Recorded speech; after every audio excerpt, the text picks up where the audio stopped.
C'est la dernière conférence de la journée qui sera donnée par Maître Héloïse Gratton, qui est évidemment bien connue dans le domaine du droit des technologies de l'information. Maître Gratton est associée coprésidente vie privée chez Macmillan. Elle est, comme je le disais, spécialisée dans le domaine du droit des TI, des nouveaux médias et des questions de respect de la vie privée. Elle a récemment obtenu un doctorat de l'Université de droit de Panthéon-Assas Paris 2 et de l'Université de Montréal en co-tutelle. Je m'excuse, j'ai l'air essoufflée, c'est parce que j'ai couru pour régler un problème technique. Donc, elle est également l'auteure de nombreux articles dans le domaine du droit des technologies de l'information.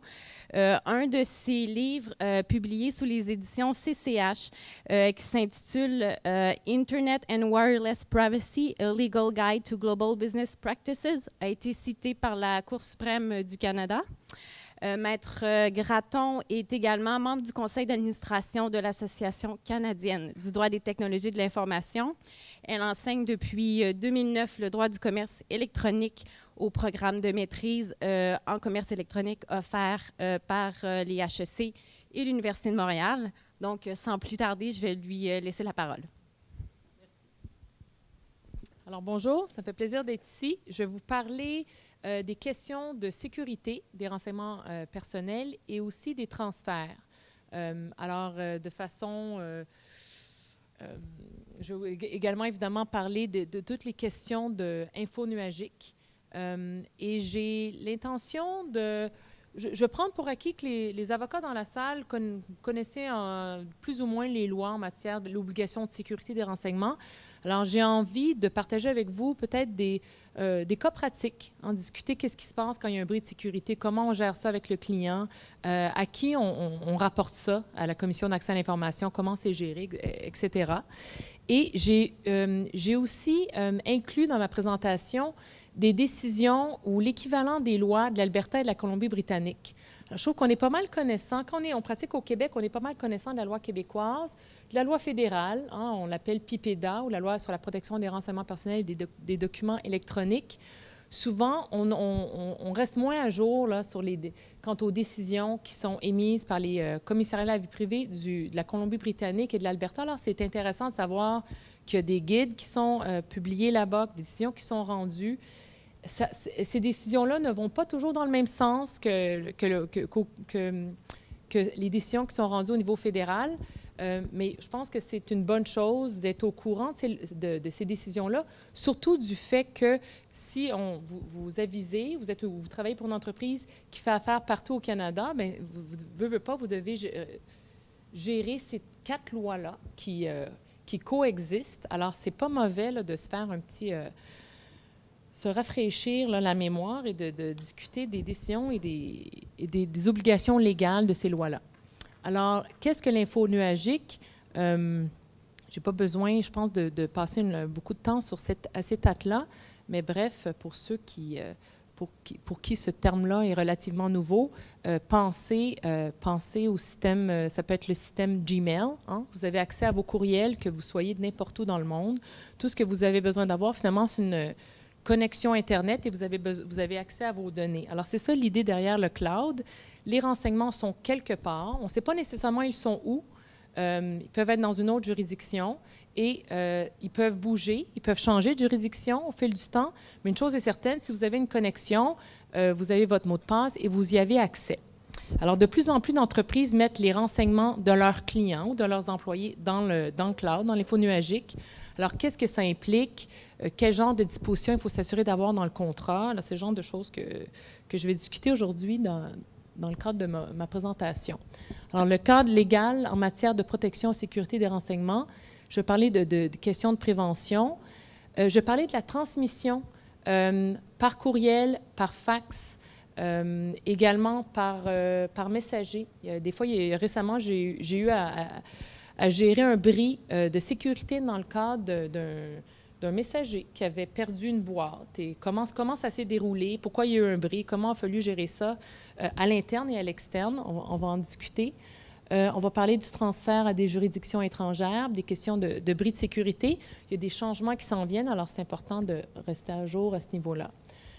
Alors, il y a la loi fédérale, il y a les lois provinciales qui ont été jugées comme étant substantiellement similaires. Donc, encore une fois, on gère finalement 4 lois si on est une entreprise qui fait affaire partout au Canada. Les lois qui sont substantiellement similaires, mais qui ne sont pas identiques. Et d'ailleurs, un petit peu plus tôt, on parlait de la notion de consentement au Québec. Je dirais, on est les moins bien chaussés. Alors, notre loi date de 1993-94. On était alors vraiment à l'avant-garde avec cette loi-là. Mais je dirais que la loi a été rédigée sans avoir l'Internet en tête. Alors, on se retrouve avec des dispositions, des fois, qui font moins de sens. En la notion de consentement manifeste, qu'est-ce que ça veut dire? Est-ce que ça veut dire qu'on ne peut absolument pas utiliser un consentement de type opt-out ou un consentement de type browse wrap, là, par exemple, sur un site Web? Ce n'est pas clair. Alors, en matière de mesures de sécurité, on a l'article de la loi fédérale qui nous liste là, le genre de méthodes de protection, ce que ça doit inclure. Et dans toutes les lois, on parle il faut tenir compte du degré de sensibilité des renseignements. Alors, je vais vous parler de ça dans les prochaines acétates. Alors, l'équivalent au Québec, c'est l'article 10. Encore une fois, on parle de mesures raisonnables, on parle de sensibilité. On a également au Québec la loi concernant le cadre juridique des technologies de l'information qui parle de mesures de sécurité propres en assurer la confidentialité. Encore, il y a un genre de test relativement subjectif en matière de qu'est-ce qui est raisonnable, qu'est-ce qui est adéquat.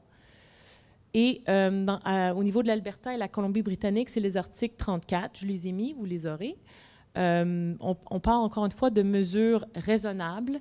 Alors, qu'est-ce qu'une mesure raisonnable? Quand est-ce qu'un renseignement est sensible? C'est intéressant, dans l'Ouest, il y a des décisions qui ont été rendues. Il y a des guides aussi qui ont été adoptés par ces commissariats à la vie privée. Et en fait, au niveau de l'Alberta, on dit qu'on peut contrevenir à la loi même s'il n'y a pas eu de bris de sécurité. Alors, c'est intéressant. Hein, si jamais il y a une plainte, ça pourrait être une plainte d'un employé qui dit j'ai remarqué que, par exemple, mes renseignements sont entreposés à cet endroit-là. Est-ce qu'il y a un bris de sécurité? Est-ce qu'il y a une divulgation illégale? Pas nécessairement, mais la personne fait une plainte, il va avoir une enquête et puis il pourrait avoir une contravention à la loi.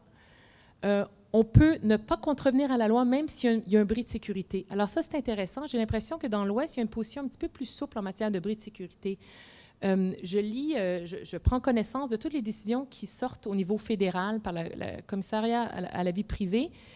Et des fois, je m'interroge, je me dis, l'obligation de l'entreprise, c'est presque une obligation de résultat. Hein, souvent, on dit l'employé a oublié quelque chose, puis là, il y a un bris de sécurité, il y a une plainte, etc. Et souvent, l'employeur va se défendre en disant, j'avais adopté les politiques, l'employé avait été formé, tout le monde était au courant, je ne suis pas responsable de ce qui se passe. Je veux dire, j'ai pris les mesures raisonnables pour s'assurer que tout est en place. Pourquoi je suis responsable du bris de sécurité? Dans bien des cas, on dit, c'est comme pas notre problème. Il y a un bris de sécurité. C'est votre employé qui est sous votre responsabilité et vous êtes responsable. Mais je remarque que la tendance dans l'Ouest est un petit peu différente. Alors, c'est intéressant. Vous allez voir au fil des acétates, il y a certaines décisions qui ont été émises où est-ce qu'on dit, bien, l'entreprise avait adopté des mesures raisonnables. Il y a un employé qui a fait une erreur. Ce n'est pas nécessairement un bris de sécurité ou l'organisation n'a pas nécessairement à être tenue responsable. Puis là, la dernière énoncé de Colombie-Britannique, c'est « This standard acknowledges that reasonable does not mean perfect ». Alors, ce n'est pas une obligation de résultat, mais ce n'est pas non plus une obligation de moyens. C'est comme un petit peu hybride. Puis d'ailleurs, c'est Nicolas Vermès qui avait fait sa thèse de doctorat là-dessus, puis c'était un petit peu ça, sa conclusion, c'est que c'est plus qu'une obligation de moyens, mais c'est pas non plus une obligation de résultat, c'est comme une obligation de moyens un petit peu plus rigoureuse, je dirais. Quand est-ce qu'un renseignement personnel est sensible? avant de discuter de cette question-là, je pense qu'on a un plus grand problème que ça, c'est quand est-ce qu'un renseignement est un renseignement personnel. Alors, la définition du renseignement personnel, elle est similaire, que ce soit la loi québécoise, les lois provinciales de l'Alberta, de la Colombie-Britannique ou la loi fédérale. C'est un renseignement concernant un individu identifiable. Ce n'est pas exactement la même formulation, mais c'est très similaire. D'où est-ce qu'elle vient, cette définition-là? On a l'impression que c'est une définition récente, hein, la PIPEDA 2004, la loi québécoise 94. On se dit que c'est une définition qui est relativement récente, mais ce n'est pas le cas.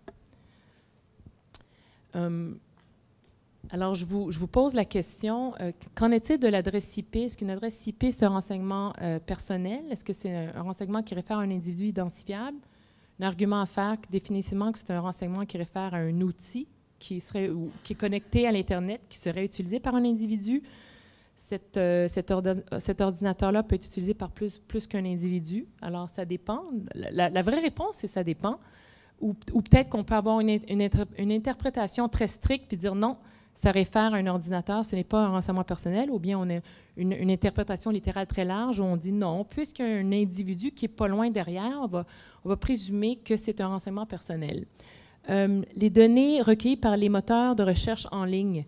Vous vous rappelez, en 2006, il y avait l'histoire de AOL qui avait un moteur de recherche. Ils avaient publié, pour des fins de recherche, ils avaient mis ça en ligne, toutes les données, les recherches qui étaient effectuées par leurs utilisateurs. Donc, c'était 650 000 utilisateurs sur une période de 3 ou 4 mois.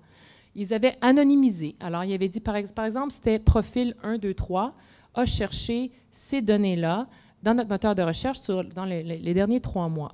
Pensez aux recherches que vous avez faites, que ce soit dans Google ou un autre moteur de recherche, sur une période des 3 derniers mois. Dans bien des cas, c'est identifiable. Alors, dans un cas, par exemple, c'était un individu qui était clairement un employé de l'Université de Las Vegas et il avait une Mustang, je pense que c'était comme 1972, puis on le savait parce que souvent, il cherchait des pièces pour ce modèle vraiment spécifique de voiture, et puis il y avait un problème de poil incarné. Alors, ça vous donne une idée. Des fois, c'est juste par la corrélation, le type de renseignement, ça permet vraiment de limiter le nombre d'individus qui correspondraient finalement à ces caractéristiques-là, et ça fait en sorte de parler d'un renseignement qui serait identifiable. Alors évidemment, les journaux, les médias ont sauté là-dessus. Le New York Times ont dit « Mais qu'est-ce que AOL a fait là? » C'est clair. Puis il y a plusieurs individus qui étaient identifiables. Pas tous, mais certains. AOL s'est excusé, ils ont enlevé la liste. Mais bref, c'est juste pour illustrer le fait qu'on a une définition qui n'est pas finalement un bon fit avec les nouvelles données. Données de localisation, encore une fois, il y a un argument à faire que non. C'est une donnée qui réfère à un outil, un appareil, ça peut être un cellulaire, n'importe quel outil finalement qui est connecté à l'Internet ou avec un fournisseur de services de téléphonie. Est-ce que c'est en tout temps? Est-ce que ça réfère à un individu identifiable? Ça dépend. Par exemple, aux États-Unis, il y a une dizaine d'années, il y avait un certain groupe de lobbying qui demandait au FCC, au Federal Communication Commission, ils disaient « Laissez-nous, s'il vous plaît, le droit d'accéder aux données de localisation des gens qui habitent dans une certaine région. On ne veut pas savoir leur nom. On veut simplement savoir que les individus qui travaillent là et qui habitent là, quel chemin ils utilisent pour se rendre au travail ou chez eux le soir. Et si jamais une certaine route est fermée, mais quelle autre route ils vont utiliser? Nous autres, ça va nous permettre de mieux planifier nos routes. » Puis il y avait beaucoup d'hésitation, parce qu'ils disaient, même si on enlève le nom ou le numéro de téléphone, puis on crée des profils, peut-être que si les données sont collectées sur une longue période de temps et qu'elles sont très précises, il y a peut-être, s'il y a un bris de sécurité, peut-être qu'il y a un argument ou il y a une possibilité de faire un lien. Alors, si on reste aussi dans la définition, on parle d'un renseignement qui réfère à un individu identifiable. Bien alors, si on utilise vraiment une interprétation littérale, on pourrait faire l'argument que la première adresse courriel, oui, c'est un renseignement personnel, ça m'identifie, mais peut-être que la deuxième, ce ne l'est pas. Mais ce n'est pas ça qu'on veut. Évidemment, ce n'est pas ça qu'on veut. On veut que ce soit un renseignement personnel. Pourquoi? Parce que c'est un point de contact, mais c'est simplement pour vous illustrer que la définition ne correspond pas parfaitement bien à la réalité. D'où elle vient? Elle vient en fait du début des années 70. Et je me suis intéressée beaucoup à cette question-là, cette définition-là. On la retrouve dans toutes les lois, puis même en Europe, dans la directive européenne, c'est la même définition. Alors, qu'est-ce qu'un renseignement personnel? La même définition, on l'a retrouvée en 1980 dans les lignes de l'OCDE. On l'a retrouvée dans la Convention 108, qui est un genre de, je dirais, l'ancêtre de la directive européenne. Ce n'est pas tout à fait l'ancêtre, mais si je peux vous faire une petite analogie, ce serait celle-là. Dans les années 70, au niveau du Conseil de l'Europe, il y avait 2 résolutions qui avaient été adoptées suite à une étude qui avait été effectuée. Il y avait beaucoup de nouvelles technologies, il y avait beaucoup de craintes, des technologies de surveillance, etc. Alors, il avait dit, bien, qu'est-ce qu'on fait? Il faut falloir adopter des nouvelles lois. Sur quoi on met l'emphase? Et vraiment, la grande crainte, c'était la montée des banques de données automatisées, les ordinateurs. Et la crainte, c'était que les individus allaient perdre le contrôle de leur renseignement personnel. Par exemple, un individu s'en va à la banque, il dit « Moi, j'aimerais ça emprunter de l'argent. » La banque dit « T'es qui, toi? Non, tu peux pas. Pourquoi? J'ai certains renseignements à votre sujet et puis je ne peux pas vous donner un prêt. » Mais c'est quoi ces renseignements-là? Est-ce que ce sont mes renseignements? Qui vous les a donnés? Est-ce qu'ils sont à jour? C'était ça, l'inquiétude. Ils disaient, il va y avoir des banques de données automatisées, alors les gens vont perdre le contrôle. Les entreprises vont s'échanger ça. Les gens ne sauront plus qui a quoi à leur sujet. Et les entreprises vont prendre des décisions contre l'individu. Alors, il faut garder ça en tête quand on propose finalement une nouvelle interprétation où on essaie de savoir qu'est-ce qui devrait en fait être régi par ces lois-là. Quel genre de renseignements? Donc, beaucoup d'incertitudes. Avec la notion d'identifiable, comme je vous dis, remettons-nous là, au début des années 70, c'était clair, c'était quoi un renseignement personnel? C'était un nom, données financières, données médicales, l'adresse de l'individu. Mais là, c'est quand même un petit peu plus compliqué que ça. Il y a des profils maintenant, il y a des adresses IP, données de localisation, des données de type RFID. Là, il y a des nouvelles technologies qui s'en viennent, la reconnaissance faciale. Quand est-ce qu'un renseignement... Là, avec la notion d'identifiable, dans la réalité 2013, on se dit, bien, avec tout l'argent du monde, les ressources du monde, bien, il est toujours possible de faire un lien entre un renseignement et un individu. Est-ce qu'on voulait couvrir tous les renseignements du monde? Je ne le crois pas, mais c'est un petit peu là qu'on s'en va. En Europe, la définition de renseignement personnel est très similaire. Alors, c'est toute information concernant une personne identifiée ou identifiable. Dans le paragraphe 26, le whereas numéro 26 de la directive, ils disent, bien, pour déterminer si une personne est identifiable, il convient de considérer l'ensemble des moyens susceptibles d'être raisonnablement mis en œuvre. Est-ce que c'est un petit peu plus clair pour tout le monde? Non, je fais des blagues, mais j'ai fait la recherche. Je me suis dit, est-ce que la jurisprudence, ce qui a interprété ces 2 articles-là? Alors, je suis tombée sur à peu près 6 décisions qui allaient dans tous les sens. Dans certains cas, on disait, bien, il faut tenir compte du fait qu'il peut y avoir des bris de sécurité. Dans certains cas, on disait, bien, il faut tenir compte de l'entreprise, qu'est-ce qu'elle a en tant que renseignement.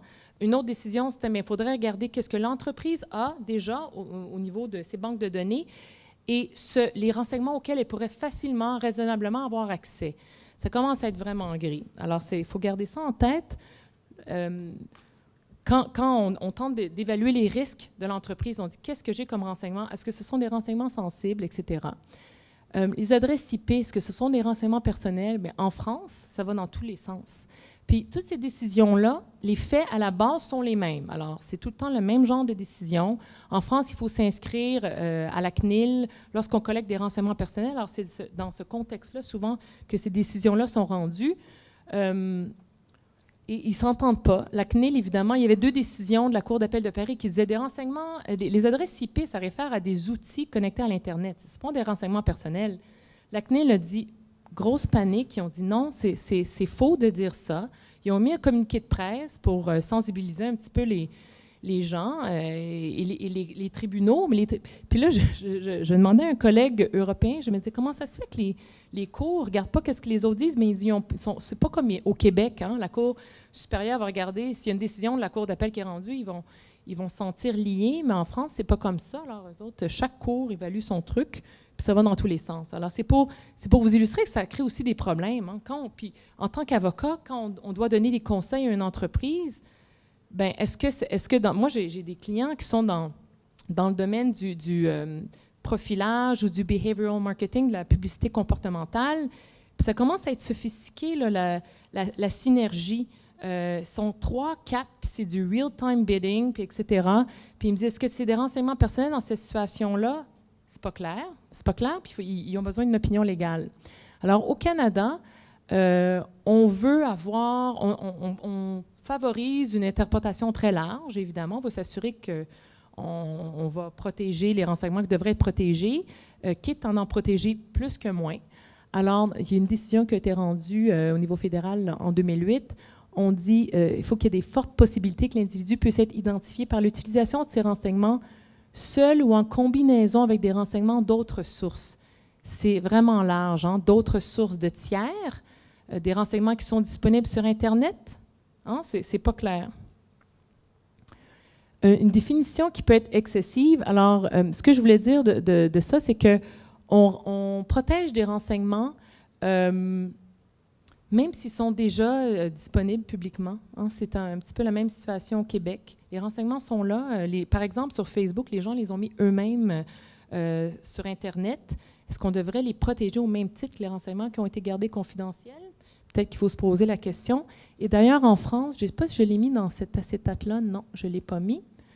Mais en France, ils ont modifié leur loi dans les dernières années pour dire... parce qu'il y a une certaine catégorie où est-ce que qui dit des renseignements sensibles et auquel cas le consentement doit être obtenu, c'est plus rigoureux, c'est un renseignement de type, un consentement de type opt-in. Ils disent, évidemment, il y a une exception si la personne elle-même a rendu ces renseignements accessibles publiquement. Alors, c'est intéressant qu'il y ait une tendance où est-ce qu'on se dit, bien, est-ce qu'on doit forcer une entreprise à protéger des renseignements qui ont été mis en ligne ou divulgués par l'individu, qui sont publiquement accessibles? Il faut se poser la question. Évidemment, là, on tombe avec les problèmes avec le droit à l'oubli. Qu'est-ce qu'on fait avec ça? Alors, c'est le genre de questions ou le genre d'interrogations qu'on va devoir avoir, je pense, au cours des prochaines années. Alors, au niveau des... Évidemment, en Europe, sont en général très pro-vie privée. Au niveau des adresses IP, il avait publié une opinion, le groupe de travail, l'article 29, en juin 2007, et il disait... Par mesure de sécurité, là, on va prendre pour acquis que les adresses IP, ce sont des renseignements personnels. Il y a toutes sortes d'implications. On ne peut pas dire les adresses IP, ce sont des renseignements personnels, comme ça, on les protège. Non, c'est plus compliqué que ça. Ce sont des renseignements personnels. Bien, il peut y avoir des demandes d'accès d'individus. Comment on sait que c'est les bons individus? Il faut obtenir leur consentement. Comment on peut obtenir le consentement si on ne les a pas identifiés au départ? Je veux dire, on ouvre une porte, puis il y a comme d'autres implications légales dont il faut tenir compte.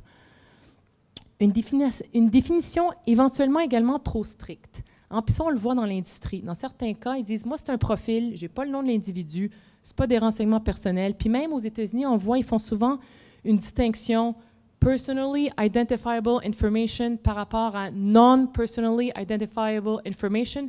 Puis là, ils listent toutes les données techniques, les adresses IP, ce genre de données-là. Eux autres, ils disent, ce n'est pas des renseignements personnels, ça ne vous identifie pas uniquement. Le problème avec cette position-là, c'est que dans certains cas, je pense que c'était des renseignements on voulait à la base les couvrir avec les lois en matière de protection de renseignements personnels. Et je vais vous donner des exemples. Alors, par exemple, en matière de profil, c'est sûr qu'une interprétation stricte, la définition peut mener à des atteintes à la vie privée. Et je vous ai déjà parlé du scandale de l'affaire AOL. C'est sûr que si on dit un profil, moi, je regarde les petits éléments, je n'ai pas le nom de l'individu, alors, ce n'est pas un renseignement identifiable. Bien, avec le volume de données qui sont déjà disponibles, souvent, c'est facile de recréer le profil ou d'être en mesure d'identifier l'individu, même si on n'a pas son nom, même si on n'a pas son point de contact. Alors, il faut garder ça en tête. Il n'est désormais plus nécessaire d'identifier pour discriminer. Hein, ça aussi, je pense que c'est intéressant. Alors, Amazon était accusé il y a quelques années d'adapter les prix selon le profil. Alors, eux autres, ils se disaient, cette personne-là, elle a un profil, j'ai l'impression qu'elle a un grand budget, puis elle dépense beaucoup. Alors, j'ai l'impression que si je mets 5 $ de plus qu'un autre, peut-être qu'un nouvel utilisateur que je veux accrocher, j'ai l'impression qu'elle va le payer. C'était pas clair. Est-ce qu'ils l'ont vraiment fait? Eux autres, ils se défendaient en disant qu'ils ne l'avaient pas fait, mais la question est pertinente. Hein, maintenant, en ligne, il y a des profils qui sont créés. on peut prendre des décisions, peut-être bloquer certains utilisateurs.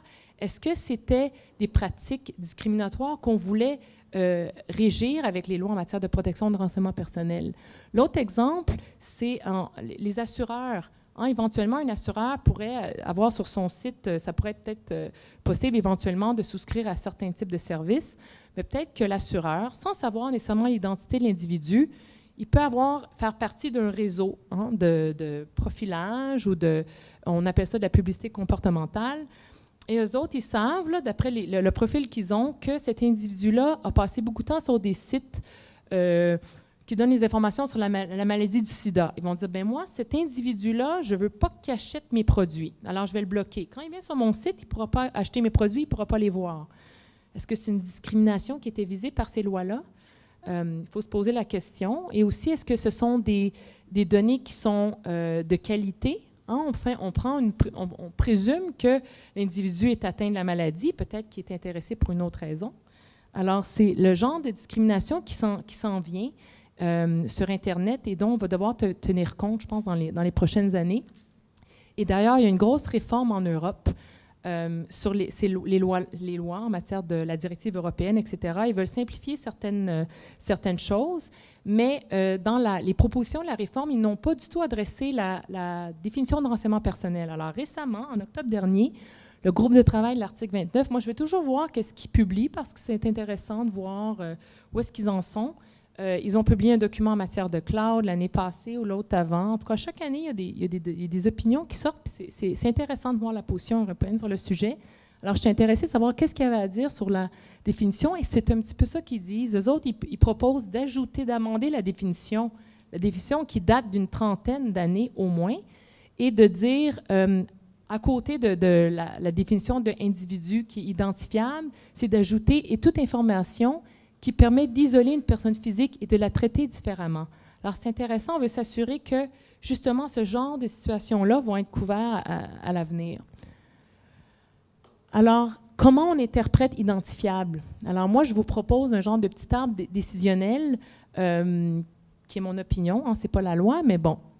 Je vous dis, peut-être le critère de identifiable, on pourrait l'évaluer et l'interpréter au regard de deux autres critères qui permettent d'évaluer finalement la sensibilité du renseignement de façon globale. Alors, je me dis, la disponibilité des renseignements, quant à moi, c'est pertinent, et la nature intime des renseignements. Alors, par exemple, si on prend la situation le bris de sécurité de AOL, est-ce que c'était des renseignements qui étaient identifiables? Dans la plupart du cas, non, parce qu'on avait certains termes qui avaient été recherchés dans le moteur de recherche, mais on n'avait rien d'autre. Est-ce que c'est des renseignements qui étaient déjà disponibles? Non. Évidemment, les recherches qui sont effectuées dans le moteur de recherche, ce n'est pas des renseignements qui sont déjà disponibles publiquement. Est-ce que c'est de nature intime? Probablement. Ou dans certains cas, oui. Alors, je pense que dans cette situation-là, si on interprète le terme identifiable au regard de ces deux autres critères, on va avoir un meilleur résultat.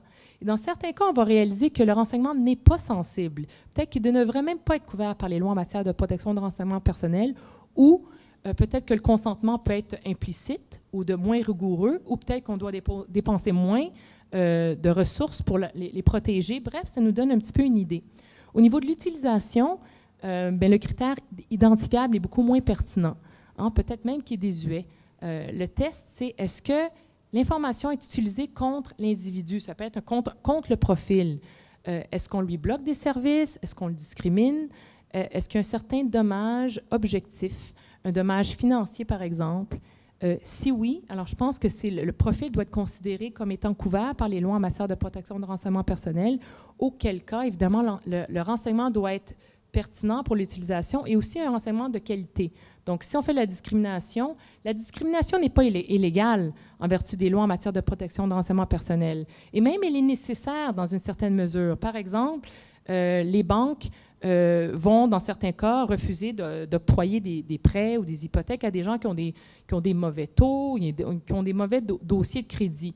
On a besoin de ça dans la société jusqu'à une certaine mesure. Il faut se protéger, etc. Mais encore faut-il que la discrimination, le refus, soit basé sur des renseignements qui sont à jour. Alors, c'est le défi qu'on a finalement avec les nouvelles technologies et les questions de profil. Alors, qu'est-ce que des mesures de sécurité qui sont raisonnables? J'ai parlé de la définition, mon Dieu, ça va vite. J'ai parlé de la définition, j'ai parlé aussi les mesures de sécurité. J'ai parlé aussi de le test, finalement, pour évaluer la sensibilité d'un renseignement. Est-ce qu'on sait what a reasonable person would consider appropriate in the circumstances? Est-ce que c'est clair pour tout le monde? Relativement subjectif. Alors, je vous donne des guides. Et en fait, en Alberta, ils ont publié un petit guide et je trouve ça très intéressant.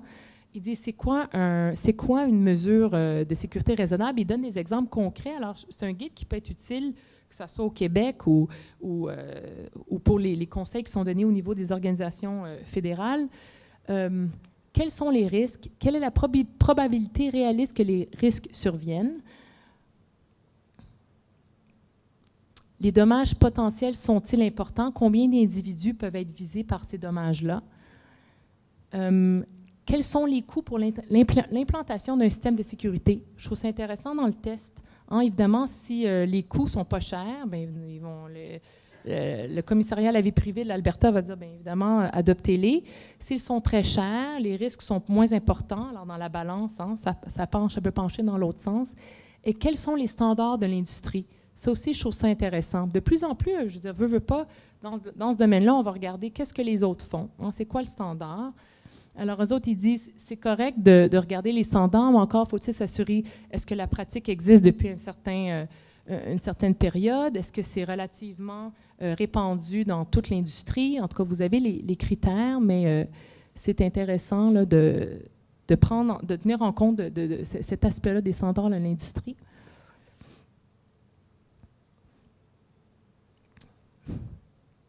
Je vais passer rapidement au travers de certains acétates et en passant, si certaines personnes veulent une copie de la présentation, vous me donnerez vos cartes d'affaires, ça va me faire plaisir de vous l'envoyer parce que ma présentation est trop longue. Je vais passer au travers de certains acétates, donc vous pourrez la consulter par la suite si ça vous intéresse.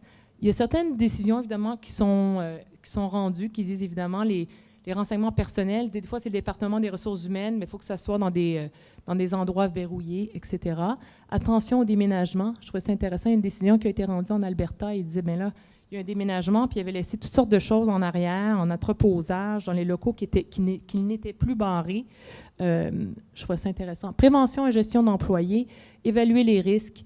Il y a toutes sortes d'outils en ligne qui permettent aux entreprises de faire un petit travail à l'interne, regarder c'est quoi les risques, qu'est-ce que je collecte, où sont les risques. Des fois, c'est au niveau du département de marketing, des fois, c'est au niveau du département des ressources humaines, des fois, c'est gestion documentaire, communication. Alors, ça dépend, mais c'est des outils qui sont intéressants. Il y a même un outil de l'ICCA, donc l'organisme qui s'occupe des comptables agréés, qui a été émis aussi en ce sens-là. Bon, adoption de politique. Et puis, je dirais, les politiques, c'est quelque chose qui grandit. Alors, je dirais, en 2000, on avait une politique pour le site Web. Puis là, finalement, non, on va avoir aussi des politiques pour les entreprises. Finalement, je réalise que je fais souvent de plus en plus des politiques pour les clients, mais aussi pour les employés. C'est deux politiques différentes, parce que ce n'est pas la même utilisation, puis ça ne nous tente pas nécessairement de dire à nos clients comment on gère les renseignements de nos employés. Alors, c'est intéressant de faire deux politiques. En dehors des lieux de travail, de plus en plus, les gens ont leurs ordinateurs. Des fois même, les individus vont avoir « bring your own device ». Alors, il y a de plus en plus de guides aussi pour dire comment on gère ça, les renseignements personnels des employés lorsqu'ils ne sont pas au travail. Il y a des guides qui ont été émis en Alberta, en Colombie-Britannique, c'est bon à savoir. Nommer un chef de la protection de renseignements personnels au Québec, la CAI, dans son rapport de 2011, dit que ça va être une obligation. Il suggère que ça soit une obligation, que ça soit inclus dans la loi. Donc, c'est une question de temps. Est-ce que ça va être dans 1 an ou dans 2 ans? On ne le sait pas, mais c'est clair que ça s'en vient. Et souvent, c'est des gens qui ont une formation d'avocat. Des fois, ça va être sous le chapeau risque. Des fois, ça va être sous le chapeau conformité. Mais j'en vois de plus en plus. Formation des employés. Il y a environ 80 décisions qui ont été rendues au fédéral qui mentionnent l'importance de former les employés qui vont gérer des renseignements personnels. À chaque fois qu'il y a un bris de sécurité, ils vont dire Qu'est-ce qui s'est passé? Est-ce que vous aviez des politiques? Est-ce qu'elles étaient divulguées? Est-ce que vos employés étaient formés? Alors, je dirais que c'est de plus en plus, les commissaires à la vie privée s'attendent à ce qu'il y ait des formations d'employés. Ça peut être les employés qui gèrent le service à la clientèle, marketing, ressources humaines, etc. Alors, il y a même une décision au Québec, là, en tout cas, bref, je les ai mis. Sécurité lors de la transmission de renseignements personnels. Alors, par fax, il y a certaines décisions qui sont rendues au fédéral.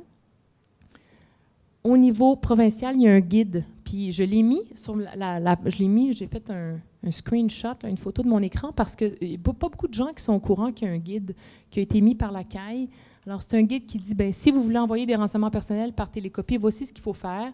Relativement lourd, on est supposé, bon, évidemment, avoir une page couverture, mettre confidentielle, mais il faut téléphoner à la personne qui va recevoir l'information, s'assurer qu'il la reçoit, vérifier par la suite, en tout cas. Bref, c'est relativement des mesures qui sont rigoureuses, mais c'est clair que s'il y a un bris de sécurité, puis qu'il y a des renseignements qui sont faxés au mauvais destinataire, la CAI, ils vont regarder, est-ce que vous avez suivi les mesures de notre guide? Alors, c'est bon de le garder en tête.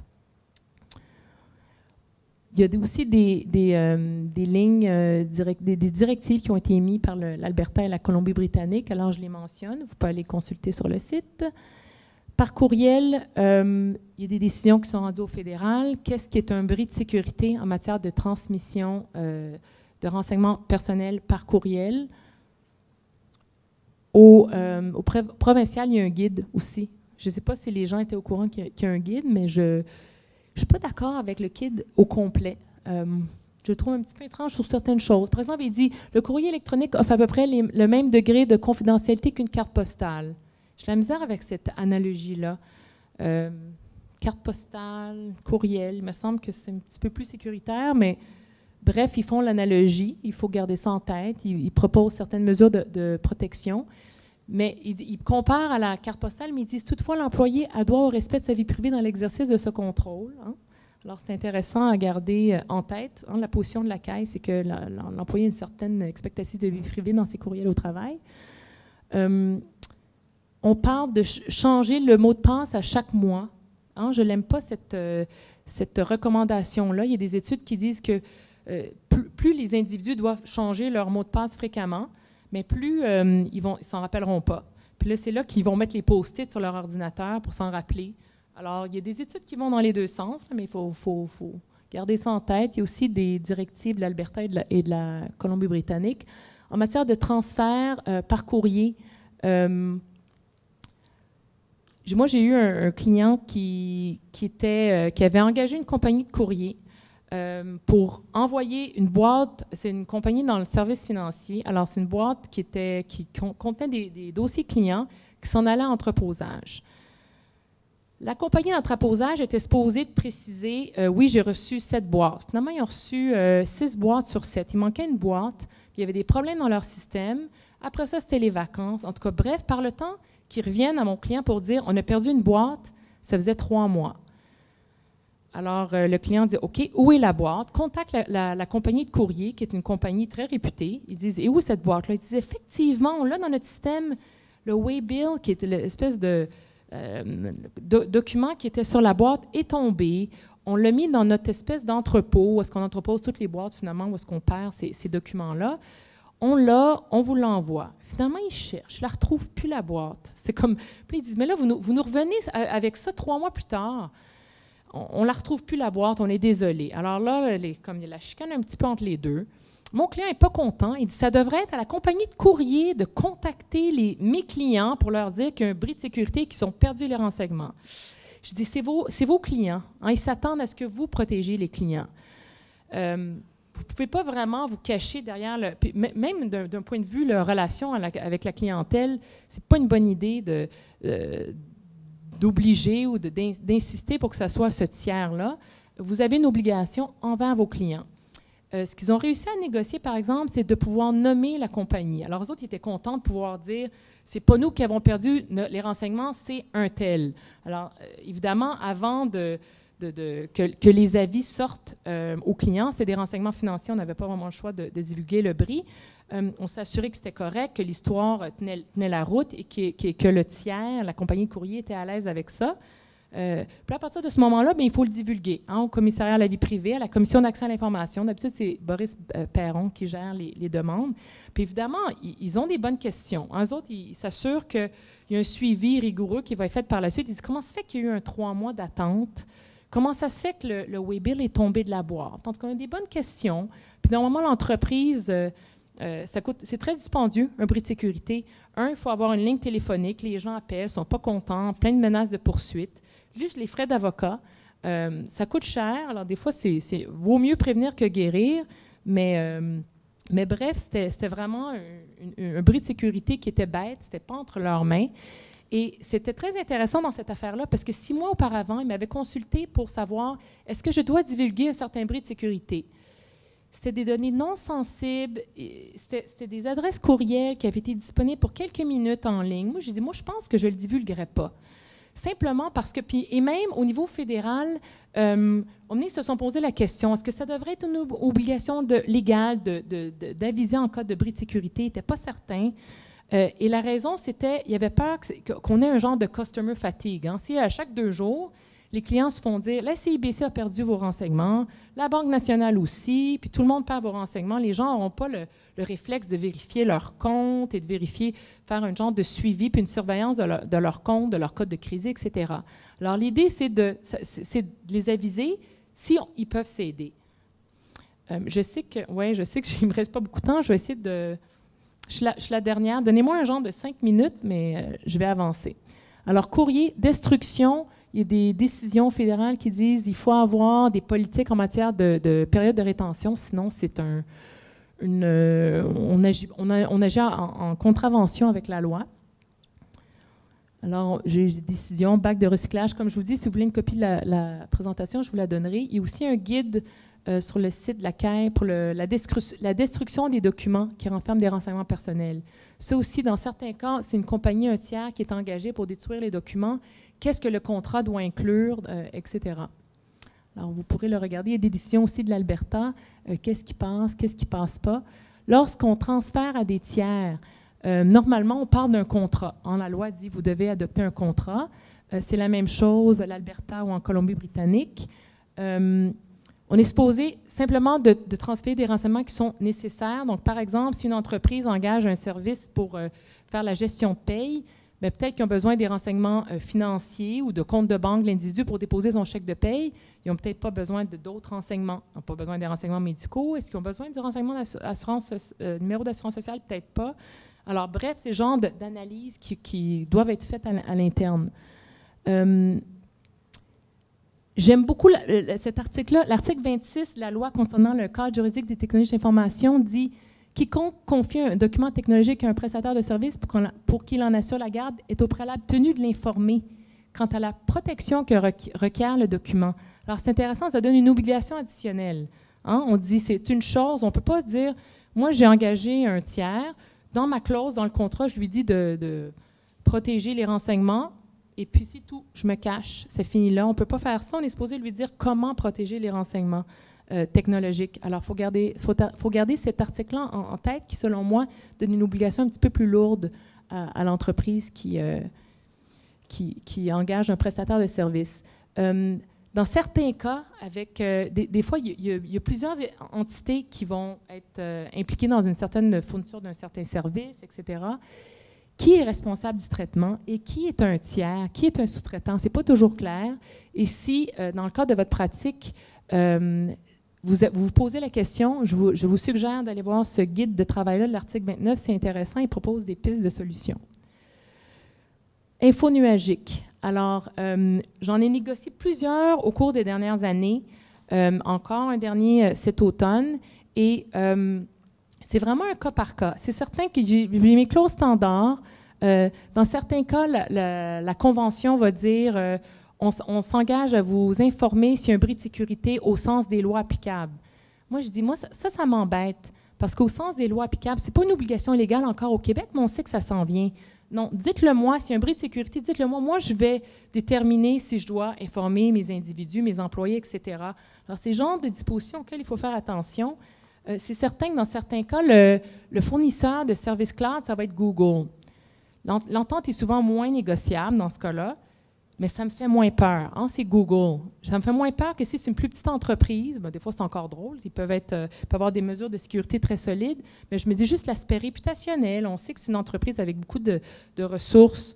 Je me dis, peut-être qu'on peut laisser aller certaines clauses dans ce cas-là, mais c'est clair qu'il faut s'assurer que les renseignements vont nous revenir, qu'il va y avoir des renseignements d'accès, que si jamais des gouvernements étrangers veulent accéder aux renseignements, qu'on en est informé. Alors, je pense que je les ai mis sur cet acétate-là, le droit du client de faire des vérifications du système. De plus en plus, des droits de audit, on en demande dans ce genre de contrat-là.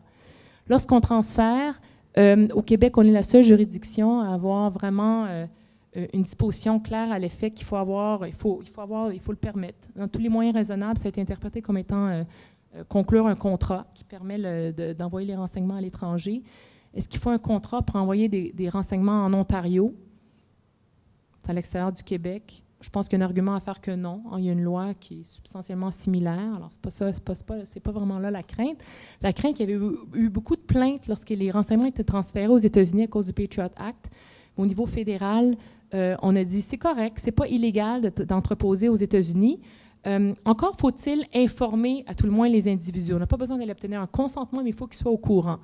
Et j'ai eu une discussion récemment avec quelqu'un de la CAI. Je leur disais, est-ce que c'est le même genre d'interprétation que vous auriez ici au Québec? Ils m'ont répondu que oui. Alors, c'est bon à savoir. Ça, c'est une disposition de la loi québécoise du secteur privé. On est supposé d'informer l'endroit où sera détenu le dossier. En matière cloud, c'est un peu un défi. Où vont être les renseignements? On ne sait pas toujours, mais dans certains cas, ça va changer. Puis il n'y a pas d'interprétation, il n'y a pas de jurisprudence qui interprète cette notion-là. Est-ce qu'on parle d'une adresse civique ou d'une juridiction? Je présentais aux 30 ans de la Commission d'accès à l'information à l'automne, puis j'avais plein de gens de la CAI. Je dis, c'est quoi la réponse? On n'avait pas vraiment de réponse, mais chose est certaine, une compagnie comme Google qui fait affaire partout, c'est clair qu'ils ne peuvent pas, ils sont en, comment dire, en technical breach de cette disposition-là. Évidemment, les renseignements, ils ne peuvent pas garantir où est-ce qu'ils vont être et à quel moment, etc. Bris de sécurité, c'est la dernière partie de ma présentation. Je sais que j'ai pris un petit peu trop de temps, mais je vais rester si jamais il y a des questions. Alors, je serai disponible. En Alberta, il faut divulguer le bris de sécurité en cas de risk of significant harm to an individual, puis il donne des exemples, évidemment. L'idée, c'est de permettre à l'individu de pouvoir s'aider. Alors, c'est clair que, comme je vous ai déjà donné les exemples des données financières, dans certains cas, si les données sont moins sensibles, le risque est moins grand, peut-être que ça vaut moins la peine de le divulguer.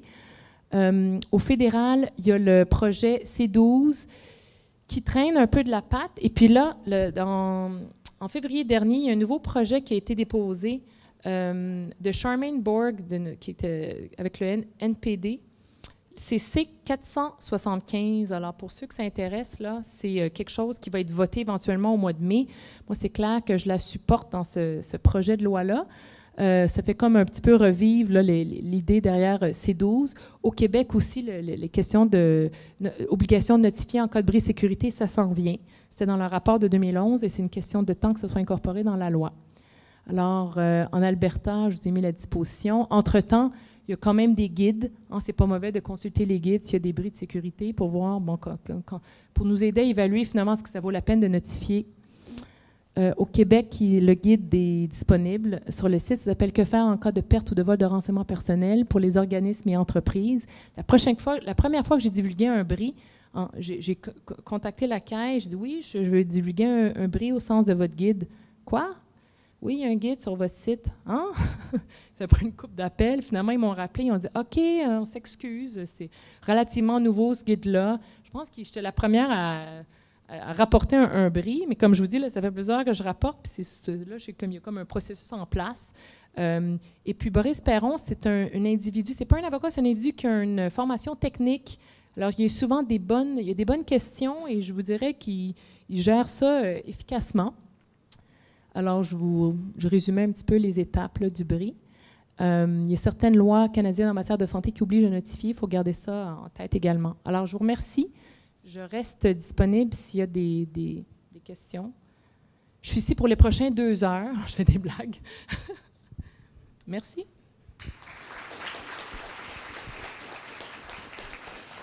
Merci, Maître Gratton. Donc, on a peut-être le temps pour une ou deux questions avant de vous laisser partir.